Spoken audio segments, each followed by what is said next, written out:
চেতলার পরমহংসদেব রোডে ছিল একটি স্কুল। দীর্ঘদিন ধরে সেটি জীর্ণ দশাপ্রাপ্ত।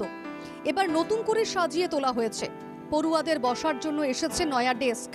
দেওয়াল জুড়ে বাচ্চাদের জন্য প্রকৃতির ছবি এবং গ্রাফিতি তুলে ধরা হয়েছে সৌরজগতের চিত্র। শিশুদের অক্ষর জ্ঞান করাতে বড় বড় হরফে ক্লাসের দেওয়ালে আঁকা হরফের ছবি। মেয়র পরিষদ সন্দীপন সাহা সেদিন বলেছেন, মেয়র স্কুল পুরসভার মডেল স্কুলগুলির মধ্যেও অনন্য। কেন মডেল স্কুল, সেই প্রসঙ্গে নিজের অবস্থান জানিয়েছেন কলকাতার মেয়র ফিরহাদ হাকিম।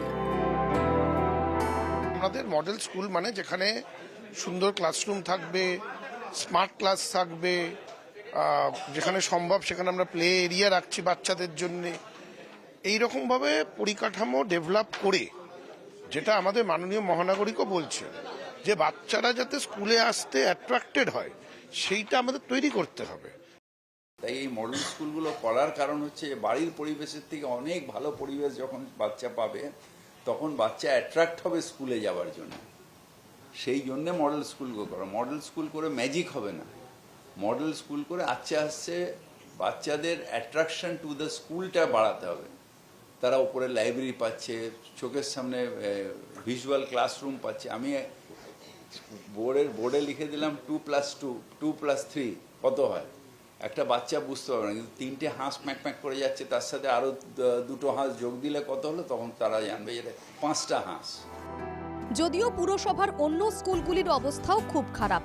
দিন দিন কমছে ছাত্রছাত্রীর সংখ্যা। অনেক স্কুল বন্ধ হয়ে গিয়েছে। 45 হোক কিংবা 48 কিংবা 50 নম্বর ওয়ার্ড, সর্বত্রই একই দশা পুরো স্কুলগুলির। পাড়ার স্কুলের এই অবস্থায় নিজের কৈশোর অবস্থার কথা স্মরণ করেছেন স্থানীয়রা। স্কুলের অবস্থা প্রসঙ্গে এক শিক্ষিকা সঙ্গীতা দাস জানিয়েছেন, প্রাথমিক স্কুলে ভর্তি না করিয়ে অভিভাবকরা এমন স্কুলে ভর্তি করাচ্ছেন যাতে দশম কিংবা দ্বাদশ উত্তীর্ণ হওয়া যায়। হঠাৎ তো না, এটা তো প্রায় বেশ কিছুদিন যাবো দেখছি স্কুলের এই অবস্থায় পড়ে আছে। তো খারাপ লাগে। স্কুল আগে আমরা পড়েছি, সেই স্কুল আগে জমজমাট ছিল, টিচার ছিল, স্টুডেন্ট ছিল, সবই ছিল, কিন্তু এই অবস্থা কেন হলো তো আমাদের বোধগম্যের বাইরে। আমরা পাড়ার লোক হিসেবে তো চাই স্কুলটা আবার পুরনো জীবন ফিরে পাক, আবার স্টুডেন্ট আসুক, টিচাররা বাড়ুক। আগে তো এই স্কুলটা খুব চালু ছিল, এখন তো আর অত অত ছাত্রছাত্রী নেই। 2-4 জন আসে, ব্যাস যেটুকু ক্লাস হয়, আর না হলে কেউ দেখারও নেই। নিশ্চয় আমরা তো চাই যে ভালো ছেলে পেলে হোক, ভালো স্কুলটা চলুক। আমরা এই স্কুলে, আমি যখন ছোট ছিলাম এই স্কুলে পড়েছি। বাচ্চা কাচ্চার এখন আসার প্রবণতা একটু কমে গেছে। আমাদের এখন গোটা পোর্টাল এন্ট্রি অনুযায়ী 12 জন আছে, কারণ আমাদের এটা primary school, upper primary school. এবার বাচ্চা কাচ্চারা জেনারেলি চাইছে যে এমন স্কুলে পড়বো যেখান থেকে 12 অব্দি পড়ে ওঠা যায়।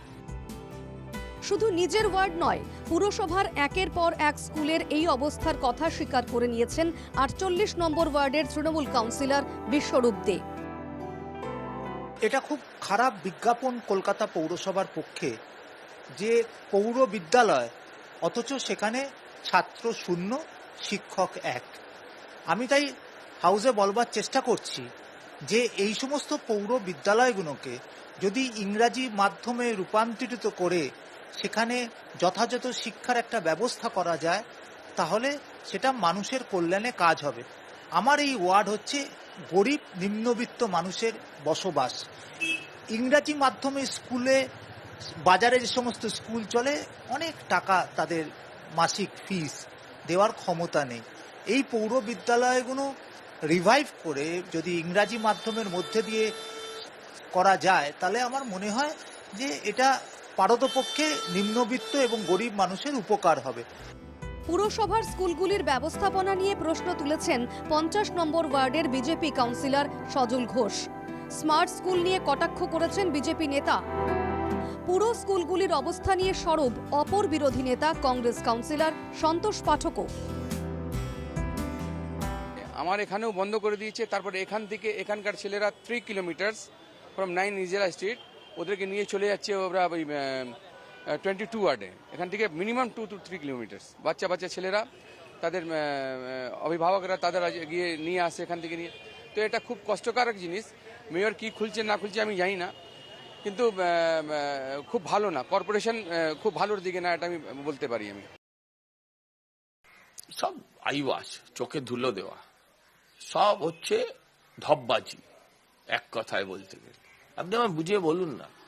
উনি তো স্মার্ট স্কুল তৈরি করলেন। স্মার্ট স্কুল মানে কি? একটা ডিজিটাল বোর্ড, তাতে কি স্মার্ট হয়? আগে উনি নিজে স্মার্ট হন না, তারপর উনি স্মার্ট স্কুল তৈরি করবেন। কলকাতা পুরসভার 65 নম্বর ওয়ার্ডে পার্ক সার্কাসে পুরসভার government sponsored free primary school বন্ধ। তবে স্থানীয়রা চাইছেন স্কুলটি ফের চালু হোক। যদিও মেয়র ফিরহাদ হাকিমের দাবি, পুরো স্কুলগুলিতে ড্রপ আউটের সংখ্যা কমেছে। পুরো স্কুলগুলির সমস্যা কোথায় তা জানিয়েছেন তিনি। যেগুলো আমাদের ছাত্র সংখ্যা পাচ্ছি, যে স্কুলগুলোতে গেলে আস্তে আস্তে স্টুডেন্ট স্ট্রেংথ বাড়বে, সেইভাবে স্কুলগুলো করা হচ্ছে। দেখুন, আমি যেটা বারবার করে বলি, যারা কর্পোরেশন স্কুলে আসে তারা ফার্স্ট জেনারেশন লিটারেট হয়। তাদের তিনটে অড সিচুয়েশনে লড়াই করতে হয়। একটা হচ্ছে তাদের যেহেতু ফার্স্ট জেনারেশন লিটারেট, তাদের আইকিউ জেনারেল আমরা যেরকম ভাবি আমাদের বাড়ির ছেলেদের আইকিউ সেরকম নয়। 2-4টা এক্সেপশনাল থাকে, কিন্তু বেশিরভাগই আইকিউ থাকে, তাদের বুঝতে অসুবিধা হয়, বারবার করে তাকে পড়াতে হয়। দ্বিতীয়ত তাদের পরিবেশ, বাড়িতে গিয়ে পরিবেশ যে জায়গাগুলো থাকে, এখন যেটাকে উত্তরণ বলে, বস্তি, সেখানে বড় বড় বক্স বাজে, সারাদিন ধরে এর বিয়ে হচ্ছে ওর বিয়ে হচ্ছে, ওখানে বিয়েটার জন্য লাফালাফি বেশি হয়, পড়াশোনাটা কম।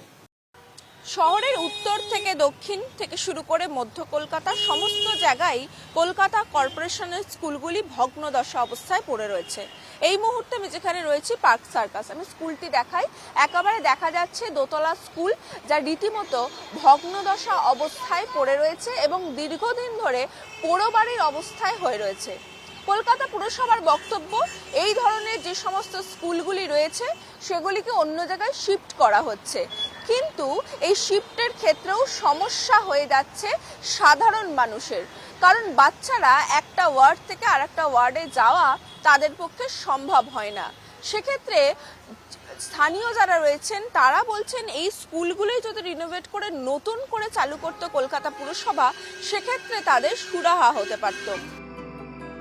রক্তিমা দাসের রিপোর্ট, NKTV বাংলা।